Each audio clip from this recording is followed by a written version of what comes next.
தமிழ் மக்களே, நான் Aatran Prabha. Welcome to my low budget commentary. நம்ம ராக்கு மீசையும் மருவையும் எடுத்துட்டா அடையாளம் தெரியாதுன்னு நினச்சிட்டு வருஷத்துக்கு 2 படம் வதன்னு நடிச்சு தள்ளி எந்த போஸ்டரை பார்த்தாலும் ஆல்ரெடி பார்த்த படம் மாதிரியே இருக்குது. கொஞ்சம் ஓட விட்டு பார்த்தா தான் தெரியுது இது வேறு படம் அது வேறு படம்னு. அந்த லிஸ்ட்டில் 3 வருஷத்துக்கு முன்னாடி கெட்டப் சேஞ்ச் அப்படிங்கிற பேரில் ஒரே ஒரு தொப்பியை மட்டும் எக்ஸ்ட்ராவாக தலையில் மாட்டிக்கிட்டு அவர் நடிச்சிருந்த படம் தான் இந்த ஜங்கிள் குரூஸ்.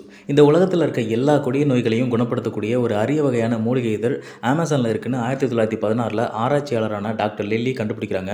ஆனால் இந்த மேட்ரை லில்லியும் அவங்க தம்பியும் சேர்ந்து லண்டன் முழுக்க கூவுன்னு கூவுனாலும் கட்டுக்கதைன்னு நினச்சி யாருமே கண்டுக்க மாட்டாங்க. பாவம் 19th செஞ்சுரியில் அந்த மூலிகை இதழை ஆர்டர் பண்ணுறதுக்கு அமேசான் ஆப் இல்லாதனால நம்ம ராக்கு வரைஞ்ச அமேசான் மேப் எடுத்துக்கிட்டு நம்ம ராக்கையும் கூட்டிகிட்டு அந்த மூலிகை இதழை கண்டுபிடிக்க பிளாக் பால் மாதிரி ஒரு சின்ன கப்பலில் போகிறாங்க.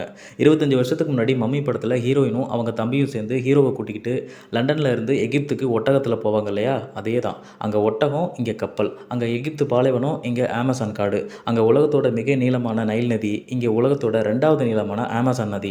அங்கே பூனைக்குட்டி, இங்கே புலிக்குட்டி. அங்கே கருப்பு புத்தகம், இங்கே மூலிகை இதழ்.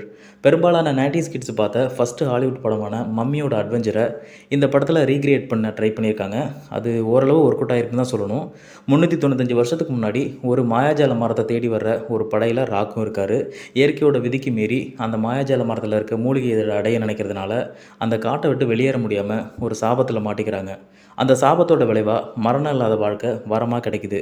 அந்த காட்டில் ஓடுற அமேசான் நதியை தாண்டி வெளி உலகத்துக்கு போகவும் முடியாமல் அதே நேரத்தில் சாகவும் முடியாமல் அது வரமா சாபமானு குழம்பி அதிலிருந்து வெளியே வர்றதுக்காக அந்த மூலிகை இதழை 395 வருஷமாக தேடிட்டு இருக்காரு ராக்கு. பைரேட்ஸ் ஆஃப் கரிபியன் படத்தோட ஒரு கிட்ஸ் வெர்ஷனில் காமெடி அட்வென்ச்சரோட கொஞ்சம் ரொமான்ஸையும் கலந்து 2 மணி நேரம் கலர்ஃபுல்லான அமேசானுக்குள்ளே கூட்டிகிட்டு போகிறாங்க.